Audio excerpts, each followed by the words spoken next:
The princess died in a tragic accident last night. French police say she and her companion, Dodi Al-Fayed, were trying to dodge paparazzi. Their Mercedes crashed at high speed in a tunnel along the River Seine in central Paris. Al-Fayed and the driver were killed instantly. It took more than an hour to cut Diana from the wreckage. She suffered severe chest injuries and died 4 hours later. August 31st, 1997, Paris. Just after midnight, a black Mercedes roared into the Alma Tunnel. Seconds later, it was twisted metal and silence. Inside that wreck was Diana, Princess of Wales. By dawn, the most famous woman in the world was gone. The verdict was simple: a drunk driver, high speed, paparazzi in pursuit. A tragic accident. But behind the headlines, a darker story began to unfold. The Alma Tunnel was lined with security cameras, yet almost none of them were working that night. Diana lay trapped inside the wreckage for nearly an hour before being moved, her life slipping away with every minute. And the man at the wheel, Henri Paul, was quickly branded as a reckless drunk, though those who knew him swore he was not. The official narrative was tidy, too tidy. As the world mourned, the crown remained silent. No words from the Queen, no flag lowered. To a grieving public, it looked like indifference or something colder. Very, very, very disgraceful, I find their behaviour. Very disgraceful. I think it's disgusting that they have not appeared or said a word relating to all this. Well, I think it must be very, very cold-hearted not to have a flag up. I think it's a disgrace on the whole royal family. I really am upset. I can't understand the Queen doing it, really. No. Diana had broken free of the palace, exposing affairs, divorcing Charles, and appearing at the side of Dodi Fayed, an Egyptian Muslim. To her admirers, she was finally free. To others, her independence was a threat to the monarchy itself. And so the whispers grew. MI6, secret orders, a cover-up in plain sight. Even claims that Diana had been pregnant, her future too dangerous for the crown to allow. Years later, Operation Paget, the official inquiry, would declare it nothing more than a tragic accident. But the doubts never died, because this was never just a crash. It was the story of power, of betrayal, and of a woman who became too big for the system that tried to contain her. And to understand why her death became legend, we must first return to the beginning. Chapter 1. The Fairytale and the Prison. In 1981, Diana Spencer walked into St. Paul's Cathedral and married the heir to the British throne. Nearly 1 billion people watched, believing they were witnessing a fairy tale. But inside the palace, it was no fairy tale. It was a cage. Charles's heart belonged to another. Diana was young, isolated, and suffocating under royal protocol. Her struggles with bulimia were ignored. Her attempts at self-harm were dismissed. Diana was treated less as a woman and more as an asset. Yet instead of submitting, she began to resist. In candid interviews and subtle defiance, she revealed the monarchy's cold machinery to a world that desperately wanted to believe in her. The monarchy needed a silent, obedient princess, but Diana was about to become something far more dangerous. Chapter 2. The Woman Who Challenged Power. Diana discovered her greatest weapon, the camera. She used it to shape her own image, stepping outside the crown's control. She shook hands with AIDS patients when others recoiled. The Broderick ward of the Middlesex Hospital is the only specially designed AIDS ward in Britain. Today, the hospital reckoned that the princess's visit was worth all the government propaganda put together. She met the staff and the 9 patients and shook hands with them all. She walked through Angolan minefields, forcing governments to act. She wasn't just a princess anymore. She was a humanitarian force. We saw it merely as a distraction because I am not a political figure. I am a humanitarian figure, and always have been and always will be. Her popularity eclipsed Charles. Polls crowned her the most admired woman in the world.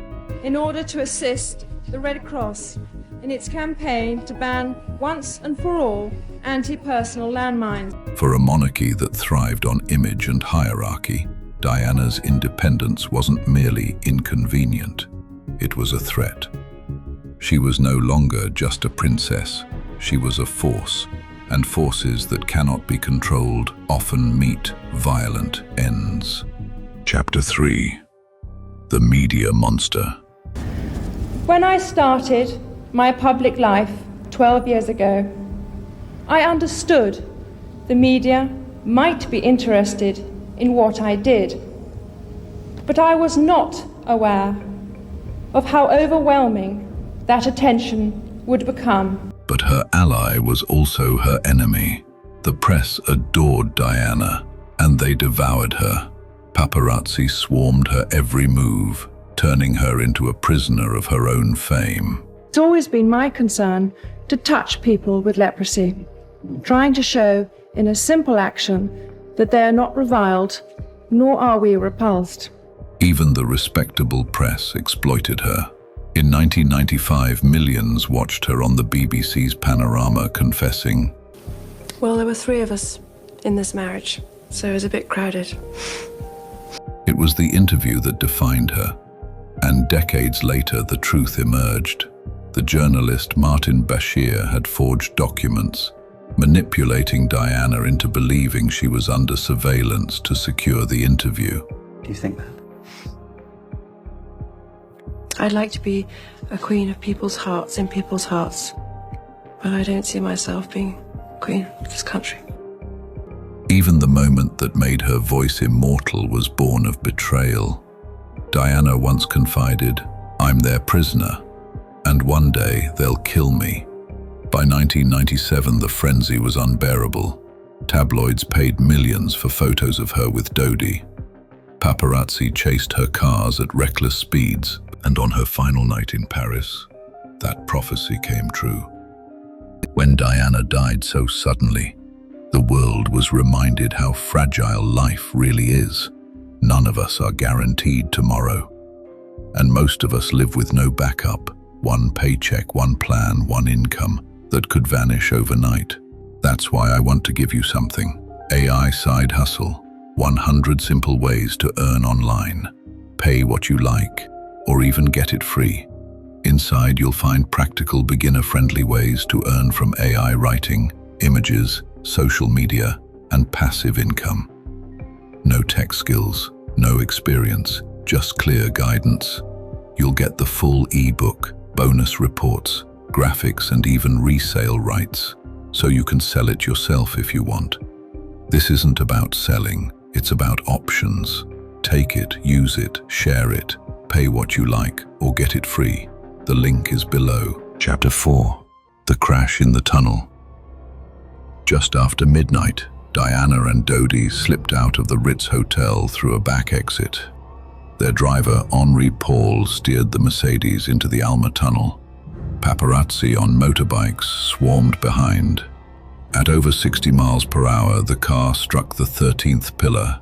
The princess died in a tragic accident last night. French police say she and her companion, Dodi Al-Fayed, were trying to dodge paparazzi. Their Mercedes crashed at high speed in a tunnel along the River Seine in central Paris. Dodi and Henri Paul were killed instantly. Al-Fayed and the driver were killed instantly. It took more than an hour to cut Diana from the wreckage. She suffered severe chest injuries and died 4 hours later. Bodyguard Trevor Rees-Jones survived with horrific injuries. Diana was alive, but barely. For over an hour, medics treated her in the wreckage before she was rushed to hospital. At 4 a.m., she was pronounced dead. It took more than an hour to cut Diana from the wreckage. She suffered severe chest injuries and died 4 hours later. The official verdict: accident. But few believed it could end there, because accidents are too small for legends. Chapter 5. Accident or assassination? Suspicion spread quickly. The tunnel's cameras had all failed. The medical response was slow. Toxicology claimed Henri Paul was drunk, yet his friends swore otherwise. Mohammed Al-Fayed declared Diana was pregnant, about to marry his son. He accused the monarchy and MI6 of staging the crash. Operation Paget spent years investigating. Its conclusion: no conspiracy, just a tragic accident. And why would anyone want to kill them, Dodi and Diana? because they still don't accept that Dodi, my son, an Egyptian, a Muslim, can be the stepfather of the future king, right? See the beauty of just goddess face, Diana, you know? And you go with a grandmother, I don't know. Complete gaga, right? But millions never accepted it. Like JFK, like Marilyn, like Tupac. Diana's death became too unbearable, too extraordinary to be explained by something ordinary. And the monarchy's silence only deepened the wound. Chapter 6. The Monarchy Shaken.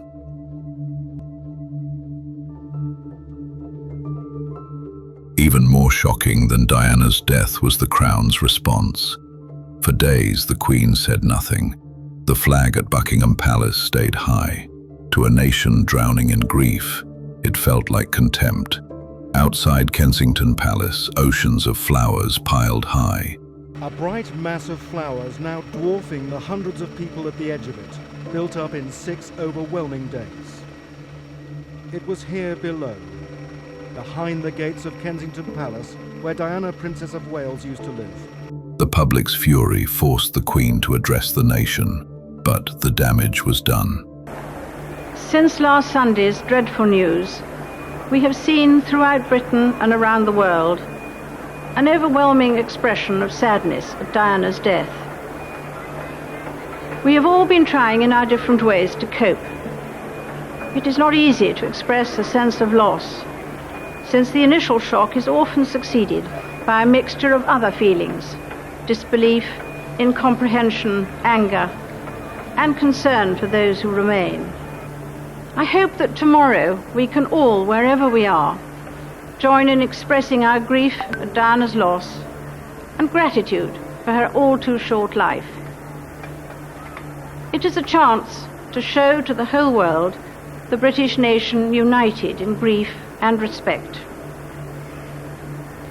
May those who died rest in peace, and may we, each and every one of us, thank God for someone who made many, many people happy. Diana had become more powerful in death than the monarchy itself. An estimated 2.5 billion people watched her funeral live, nearly half the planet. Psychologists recorded global spikes in grief, even suicides. This wasn't just personal tragedy, it was collective trauma. The monarchy survived Diana, but it never escaped her shadow. Chapter 7. Diana's death reshaped Britain. It fractured the monarchy and fueled a culture of conspiracy that still lingers today. Her sons, William and Harry, carried her trauma into adulthood, their break with the crown and war with the media echoing Diana's own battles. And her myth endures in culture, from the crown to Hollywood films. Diana is not just remembered, she is relived, reinterpreted, and endlessly resurrected. The princess who defied power, destroyed by fame, and transformed into myth. But Diana's death was more than the end of a princess. It was the unraveling of trust in the crown, in the media, in the very stories we're told by those in power. She became immortal, not because she lived forever, but because her absence still haunts the world today. Diana's story ends here, but the questions of power and control do not. Join us next week on the Shadow Chronicle Archive as we travel to Waco, Texas. In 1993, children and families were trapped inside a compound, caught between a charismatic leader and the full force of the United States government. What followed was one of the most haunting chapters in modern American history. For more stories like these, please like and subscribe, and thank you for watching.